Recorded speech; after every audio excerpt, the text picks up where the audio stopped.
May the words that are heard be thine and not mine. In the name of the Father, and the Son, and the Holy Spirit. Amen.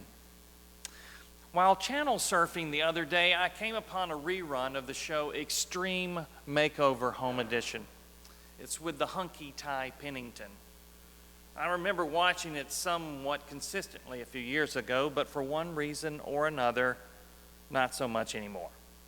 Now, the premise is quite appealing. A family is chosen via an untold process of selection, and their lives will soon be changed, transformed completely, and it doesn't take that much time. In fact, the family is whisked away to a fun vacation spot like Orlando for a whole week, and while they are away, their house is literally torn down, and then it's replaced with a brand new, shinier, bigger, modern one, complete with all the contemporary gadgets and gizmos and updates consistent with the time. Every room has a theme or association to one or all the other living in it, and once a deplorable living accommodation, now is the envy of the entire neighborhood. The climactic moment is when the glistening, state-of-the-art home is revealed to the family. They are overwhelmed with emotion and appreciation, almost everyone crying, especially me and Allie and Lily. It's feel-good television for sure. With their new home comes this brand new idea of living in a positive frame of mind. So where is he going with this? Well, today's Old Testament lesson tells us of a new house for God and for the righteous remnant. After the return from Babylonian exile, this era in Jewish history is referenced as Second Temple Judaism. The moniker, a reference to the era beginning with the rebuilding of the temple after the invasion and subsequent destruction of basically everything that they could. The Babylonians. Now, Haggai is the resident prophet of the time, and as God's mouthpiece, instructs Israel how to proceed in rebuilding the temple.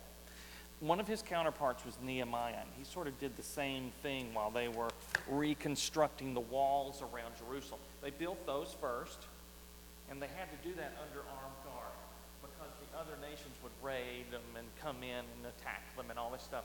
So they build these walls around what is now Jerusalem, and now they're going to build the temple. God's house would be constructed equal to and greater than its former glory, which was Solomon's temple, and that was built during the monarchy era of Judaism.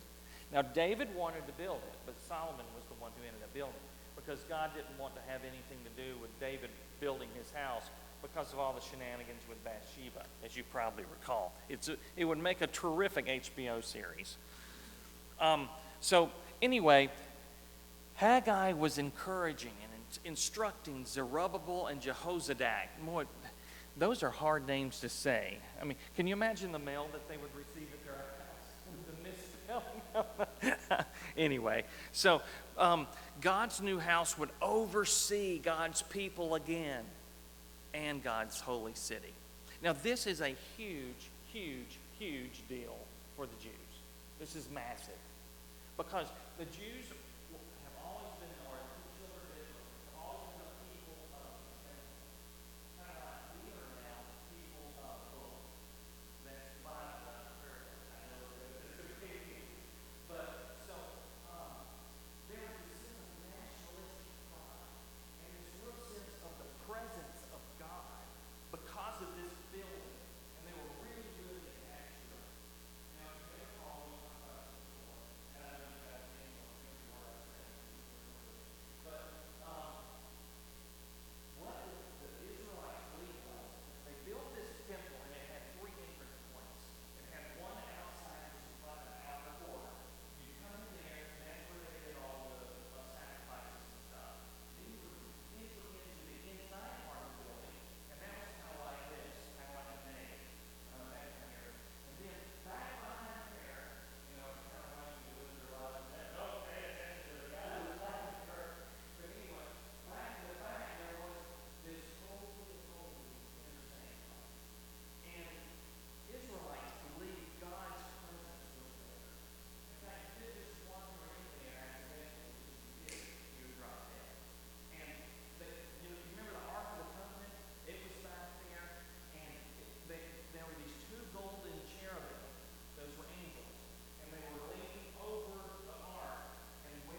really big deal. Now, this undertaking could not be taken lightly. You may remember why they lost the first temple. We're going to talk about that in just a moment. So they had to be in the right mindset, the timing had to be right, the ethos had to be right, or this endeavor would fail. No question about it. So how do you go about getting ready to prepare to build God a house? How do you do that? Well, first thing that has to happen is the old one has to go, right? Remember Home Edition?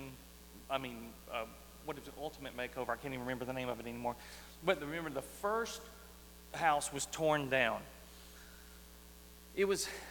That house had been destroyed as a part of Israel's punishment from straying from God back before the Babylonian exile. There was inauthentic worship and empty rituals, and there was a lack of social justice, and that house had to go. God was not going to be present in what was a soiled home. That's not God's way. So the Babylonians, based on the Israeli or the Hebrew thought about this, they become then like an instrument of God to come and, punish Israel. And one of the things they do is they tear down this very, very important building to them. They just raze it to the ground. It reminds me of when I was in Sewanee.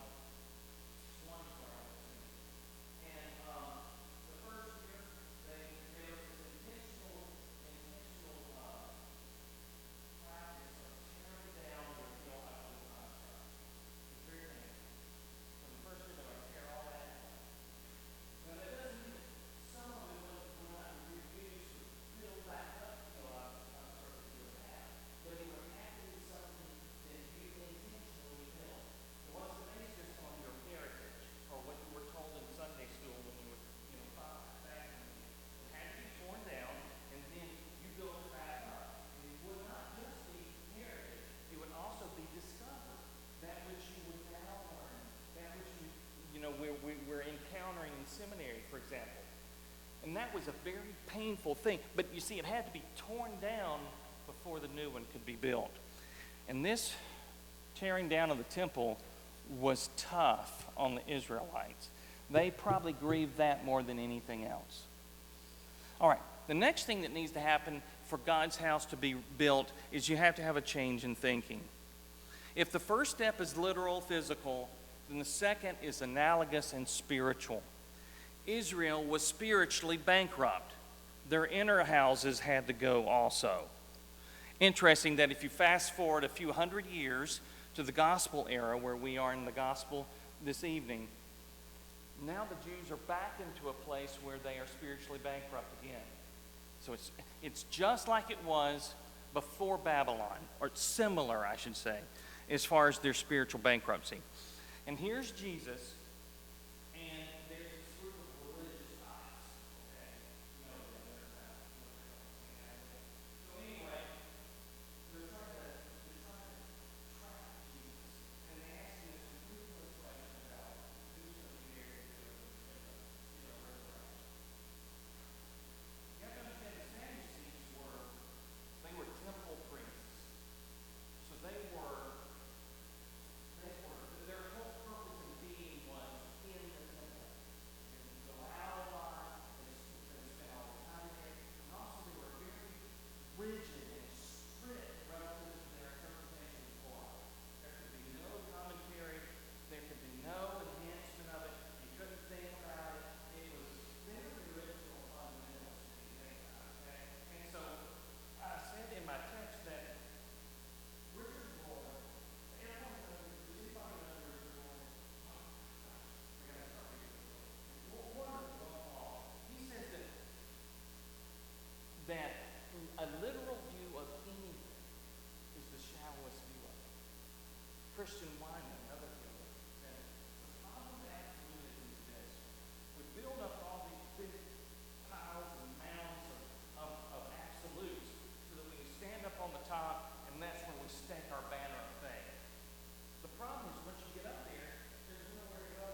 about this in some actual, literal kind of application.